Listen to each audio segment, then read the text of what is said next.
আরজিকর কাণ্ডে রেস কাটতে না কাটতেই কসবার ল কলেজে গণধর্ষণ কাণ্ড, অর্থাৎ শিক্ষাঙ্গনে আবারও গণধর্ষণ, নারী নির্যাতনের মতো ঘটনা, যা নিয়ে উত্তাল একেবারে গোটা রাজ্য।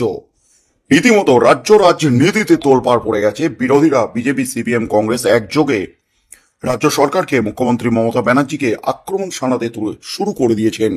ইতিমধ্যেই নারী নিরাপত্তা নিয়ে প্রশ্ন তুলে ফের আন্দোলন বিক্ষোভ চলছে রাজ্যে। তার মধ্যেই কসবা গণধর্ষণ কাণ্ড নিয়ে মুখ খুলেছিলেন মদন মিত্র। মুখ খুলেই কিন্তু বেফাস মন্তব্য করেছিলেন, মেয়েটা যদি সেদিন না যেত বা কোনো দুজন বন্ধুকে নিয়ে যেত তাহলে এই ধরনের ঘটনা ঘটতো না। একাধিক বেফাস মন্তব্য করে রীতিমতো বিতর্কে ঝড় তুলে দিয়েছেন মদন মিত্র। মদন মিত্রের এই মন্তব্য দলের মধ্যে কিন্তু আলোড়ন সৃষ্টি করেছে এবং কসবা কাণ্ড নিয়ে মুখ খুলে এই ধরনের বিতর্কিত মন্তব্য করে দলের রোষের মুখে পড়েছেন। সর্বোপরি দলের সুপ্রিমো মমতা ব্যানার্জি রোষের মুখে পড়েছেন মদন মিত্র। দল মুখ্যমন্ত্রীর নির্দেশে মদন মিত্রকে একেবারে চরম বার্তা দিয়ে দিয়েছে। মদন মিত্রের যে দাবি সেটা দলের দাবি নয়, সেটা তার ব্যক্তিগত মতামত। এমনই কিন্তু দাবি দলের। শুধু মদন মিত্র নয়, কল্যাণ ব্যানার্জিকে নিয়ে অবস্থান স্পষ্ট করে দিয়েছে দল, কারণ দুই এই হেভি ওয়েট বর্ষিয়ার নেতাই কিন্তু কসবা কাণ্ড নিয়ে আলপটকা মন্তব্য করে বসেছেন। এ নিয়ে যখন দলের একাংশ মদন মিত্রের বিরুদ্ধে সরব হয়েছেন, যখন মদন মিত্রকে কড়া বার্তা দিয়েছেন, ঠিক সেই মুহূর্তে ফুঁসে উঠলেন মদন মিত্র। সরাসরি দলকে চ্যালেঞ্জ ছুড়লেন মদন মিত্র। এই মুহূর্তের সবচেয়ে বড় খবর, লাগাম লাগানো গেল না মদন মিত্রের মুখে। ফের চ্যালেঞ্জ ছুড়ে বিস্ফোরক মদন মিত্র। একের পর এক বিস্ফোরণ ঘটিয়ে এবার মদন মিত্র যা বললেন তাতেই কিন্তু নতুন করে শোরগোল পড়ল একেবারে গোটা রাজ্য জুড়ে। মদন মিত্র সরাসরি ছুড়লেন বড় সড় চ্যালেঞ্জ। মদন মিত্রের নিশানায় কিন্তু দলেরই একাংশ। মুখ্যমন্ত্রী মমতা ব্যানার্জি যেহেতু খুশি নন, তাহলে কি উল্টে মুখ্যমন্ত্রী কি পাল্টা চ্যালেঞ্জ ছুড়ে দিলেন মদন মিত্র? প্রশ্ন কিন্তু তুলে দিচ্ছে রাজনৈতিক মহল। কসবা গণধর্ষণ কাণ্ডে দেওয়া মন্তব্য নিয়ে তৃণমূল বিধায়ক মদন মিত্র এখন প্রবল চাপের মুখে।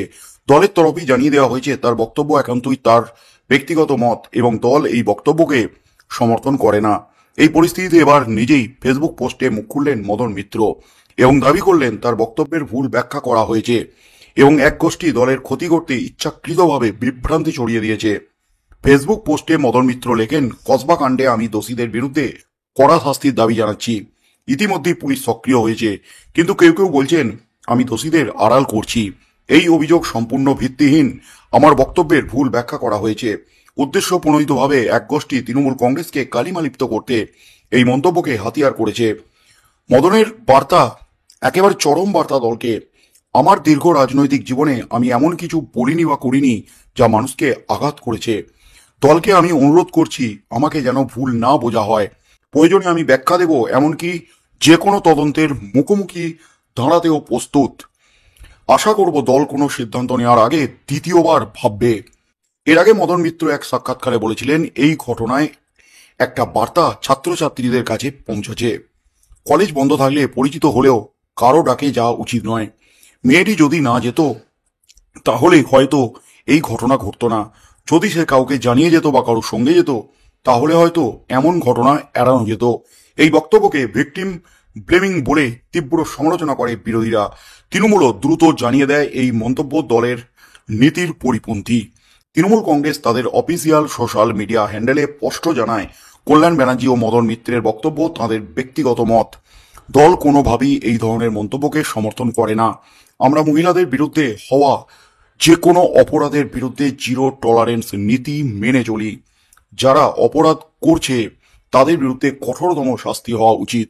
এই বিতর্কের মধ্যেই তৃণমূলের আরেক সাংসদ মহুয়া মৈত্র নাম না করে মদন কল্যাণকে একেবারে নারী বিদ্বেষী বলে কটাক্ষ করেছেন। বিজেপির পক্ষ থেকেও এই মন্তব্যকে হাতিয়ার করে রাজ্য সরকারের নারী সুরক্ষা নীতির সমালোচনা করা হয়েছে। তার মধ্যেই কিন্তু মদন মিত্রের বিরুদ্ধে যখন অ্যাকশনের পথে তৃণমূল কংগ্রেস, মদন মিত্রের কাছে যখন একটা চরম বার্তা এসে পৌঁছেছে, ঠিক সেই মুহূর্তে মুখ খুললেন মদন মিত্র। মুখ খুলেই কিন্তু বিস্ফোরণ ঘটালেন মদন মিত্র। সরাসরি দলকে টার্গেট করলেন মদন মিত্র। মুখ খুলে বিপাকে মানছি না, মানা যাবে না বলে খারিজ করে দিয়েছে দল। পোস্ট একেবারে সোশ্যাল মিডিয়ায় স্পষ্ট লেখা আছে, সাউথ ক্যালকাটা ল কলেজে ঘটে যাওয়া নৃশংস ঘটনা প্রসঙ্গে সাংসদ কল্যাণ বন্দ্যোপাধ্যায় ও বিধায়ক মদন মিত্র যে মন্তব্য করেছেন তা তাদের ব্যক্তিগত মতামত।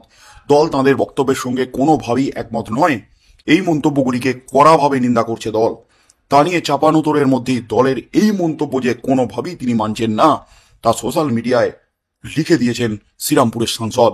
এবার সেই রাস্তাতে হাঁটতে দেখা গেল কামারহাটির বিধায়ককে। মদনের দাবি, দোষীদের আড়াল করতে তিনি কোনো কথা বলেননি। আমার বক্তব্যের ভুল ব্যাখ্যা করা হচ্ছে, সেটা যারা বলছেন তারা দলের ভাবমূর্তি নষ্ট করতে চায়। ফেসবুকে মদন লিখেছেন, আমার দীর্ঘ রাজনৈতিক জীবনে এমন কাজ করিনি যা মানুষের অপছন্দের কারণ হয়েছে। এরপরে তিনি লিখেছেন, আমি দলের বক্তব্য পড়েছি, দলের উচ্চ নেতৃত্বের কাছে আমার ভুল না বোঝার অনুরোধ জানাচ্ছি। প্রয়োজনে তাঁর বক্তব্যের সঠিক ব্যাখ্যার স্বার্থে তিনি যে কোনো রকম তদন্তের মুখোমুখি হতেও প্রস্তুত, যা তিনি দ্ব্যর্থহীন ভাষায় জানিয়েছেন। তারপরে তিনি কিন্তু বার্তা দিয়েছেন, দল বিরোধী আমি কোনো মন্তব্য করিনি এবং দল আগামী কোনো পদক্ষেপের আগে দ্বিতীয়বার ভাববে। কিন্তু কেন এত বিতর্ক মদন মিত্রকে নিয়ে? মদন মিত্র যে মন্তব্য করেছিলেন সেই মন্তব্যই কিন্তু ঝড় উঠে গেছে। ছুটির দিনে এভাবে একা একা যাওয়া উচিত নয় এবং গেলেও কাউকে জানিয়ে বা কোনো দুই বন্ধুকে নিয়ে যাওয়া উচিত, তাহলে এই ধরনের ঘটনা ঘটতো না। এমনই কিন্তু বিস্ফোরক মন্তব্য করে ফেলেছেন মদন মিত্র। সেই মন্তব্যই কিন্তু বিরোধীরা রীতিমতো লোপে নিয়েছে। যেহেতু 2026-এর বিধানসভা নির্বাচন আর কয়েকটা মাস পর, আরজিকর কাণ্ডের এখনো দগদগে ক্ষত রয়ে গেছে। সেই ক্ষত কিন্তু সারিয়ে উঠতে পারেনি তৃণমূল কংগ্রেস, কারণ শাসক দলের উপর একটা চাপ বেড়েছে। মেয়েদের রাত দখল থেকে শুরু করে একাধিক কর্মসূচি চাপ বাড়িয়েছে শাসক দলের। ঠিক সেই মুহূর্তে কসবা কাণ্ডে যখন উত্তাল একেবারে রাজ্য, বিরোধীরা যখন তৃণমূলকে কোণঠাসা করার চেষ্টা করছে 2026-এর বিধানসভা নির্বাচনের আগে, নারীর নির্যাতন থেকে শুরু করে নারীদের নিরাপত্তা নিয়ে প্রশ্ন তুলে দিয়ে রীতিমতো বিরোধীরা প্রচার শুরু করে দিয়েছে। ঠিক সেই মুহূর্তে মদন মিত্রের এই মন্তব্য বিরোধীদের হাতে বড়সড় অস্ত্র তুলে দেওয়ার মতো এমনই মনে করছে তৃণমূল কংগ্রেস, তৃণমূল হাইকমান্ড। তাই মদন মিত্রের বিরুদ্ধে কিন্তু কড়া পদক্ষেপের পথে এমনই কিন্তু খবর উঠে আসে, কারণ বারবারই আলপটকা মন্তব্য করে দলকে অস্বস্তির মধ্যে ফেলে। ঠিক সেই মুহূর্তেই কিন্তু দলকে কড়া বার্তা, চরম বার্তা দিয়ে দিলেন, দল কোনো পদক্ষেপের আগে দ্বিতীয়বার ভাববে। এমনই কিন্তু মন্তব্য করে বসলেন মদন মিত্র। কি হতে চলেছে আগামী দিনে মদন মিত্রের এই কড়া বার্তার পর? তৃণমূল হাইকমান্ড, সর্বোপরি দলের সুপ্রিমো মাননীয়া মমতা ব্যানার্জি, তিনি কি পদক্ষেপ নেন, কি সিদ্ধান্ত নেন, সেদিকেই চোখ থাকবে গোটা রাজ্যের।